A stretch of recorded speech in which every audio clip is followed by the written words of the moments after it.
Assalamualaikum warahmatullahi wabarakatuh. Selamat pagi anak-anak. Baik, hari ini kita akan belajar untuk pendalaman materi untuk tema 1 ya. Oke, bisa dilihat videonya berikut ini. Baik, kita mulai dulu dari bahasa Indonesia ya. Pada materi bahasa Indonesia, kemarin kita sudah belajar mengenai ide pokok ya. Ide pokok itu apa? Ide pokok itu adalah gagasan yang menjadi dasar sebuah paragraf. Kemudian, ide pokok itu disajikan ke dalam bentuk kalimat utama ya. Kalimat utama itu memuat ide pokok ya, yang bisa berada di awal atau di tengah dan juga di akhir paragraf ya. Jadi ide pokok itu bisa ditemukan pada kalimat utama yang bisa berada di awal, di tengah ataupun di akhir paragraf. Contohnya, hewan dan manusia adalah makhluk hidup. Salah satu ciri makhluk hidup adalah bergerak.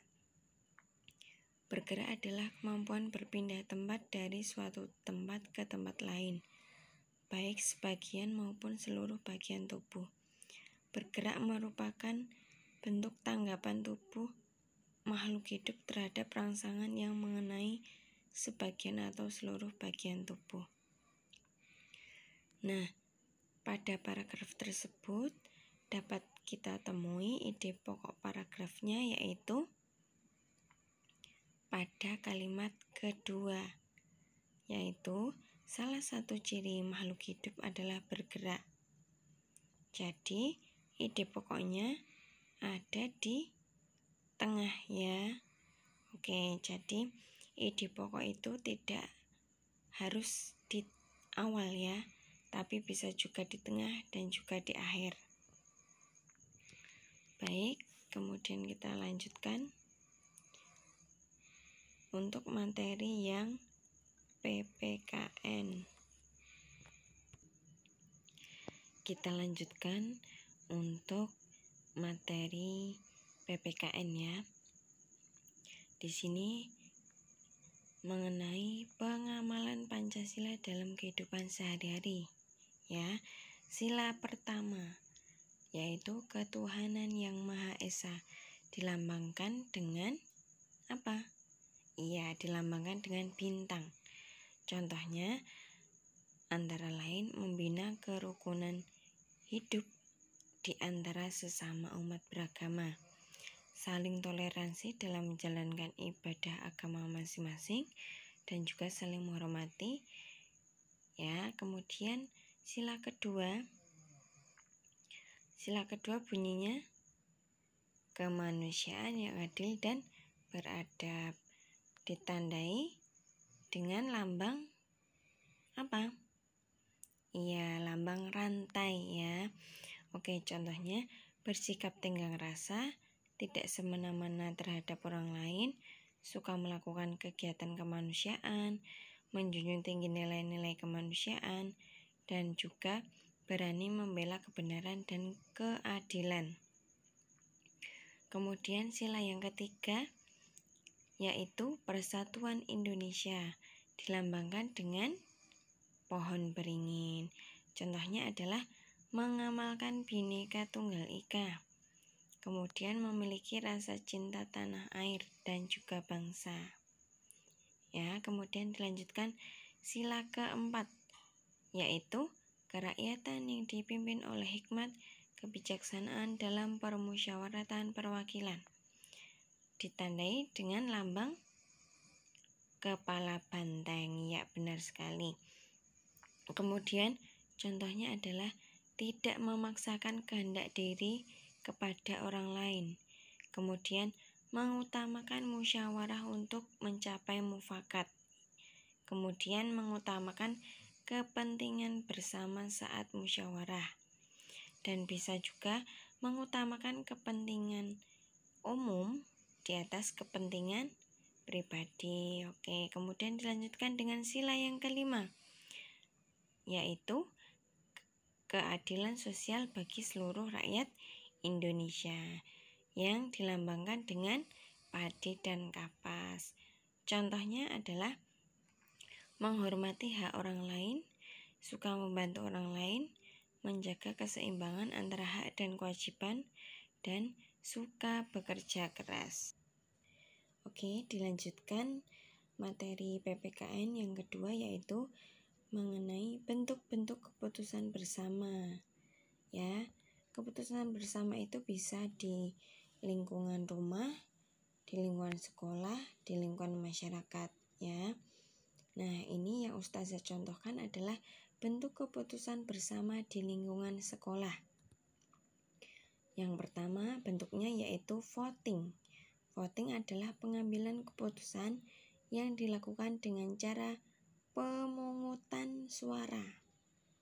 Nah, contohnya ketika di sekolah adalah pemilihan ketua OSIS atau bisa juga pemilihan ketua kelas. Ya, itu ya. Kemudian yang kedua adalah musyawarah mufakat. Ya, mufakat itu adalah kebulatan pendapat atau suara peserta.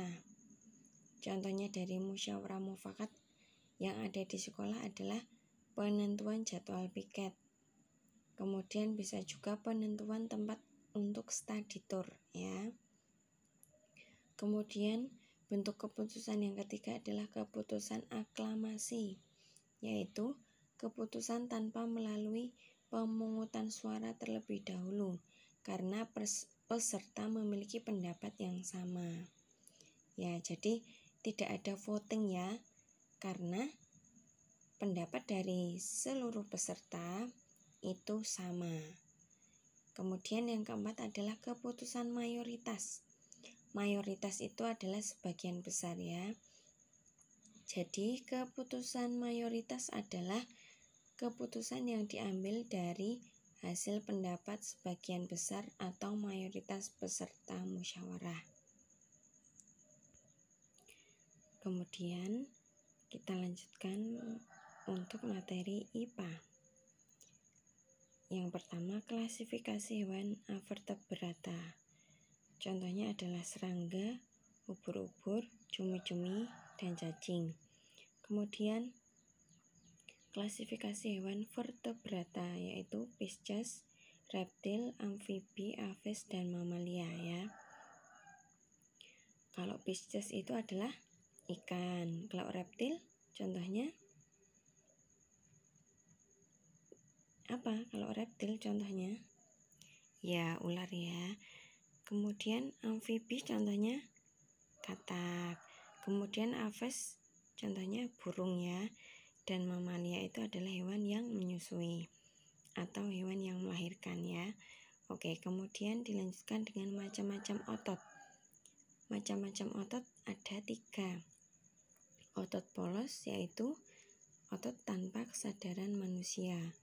Kemudian otot lurik adalah otot yang menempel pada rangka tubuh manusia. Kemudian otot jantung adalah otot yang terletak hanya ada di jantung.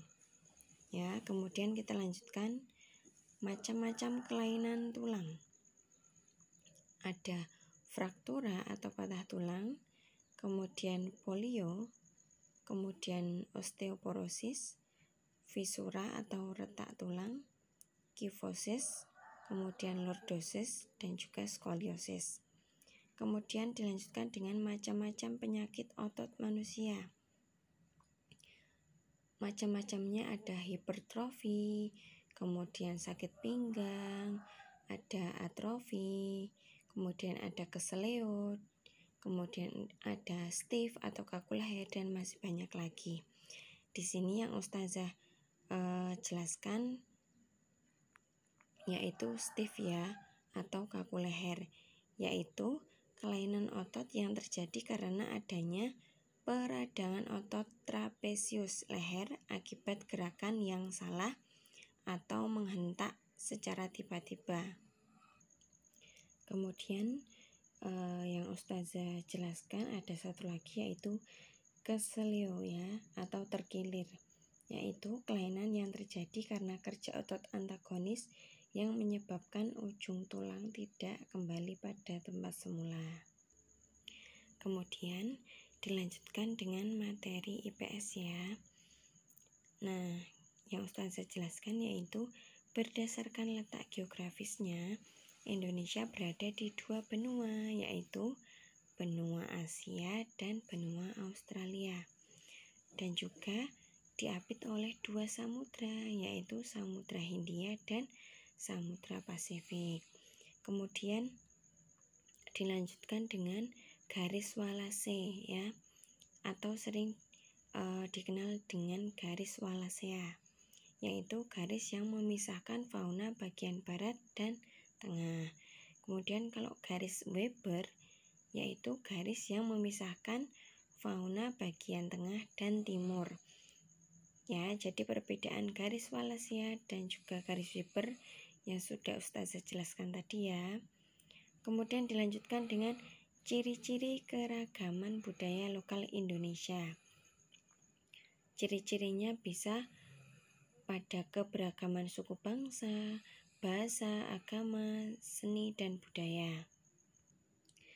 Kemudian untuk materi SBDP yaitu mengenai cover atau sampul buku, yaitu bagian luar dari buku yang biasanya terdiri dari judul buku, nama penulis, nama penerbit, dan gambar yang mewakili isi dari buku tersebut. Kemudian ada materi macam-macam gambar ilustrasi, yaitu ada gambar dekoratif, yaitu gambar yang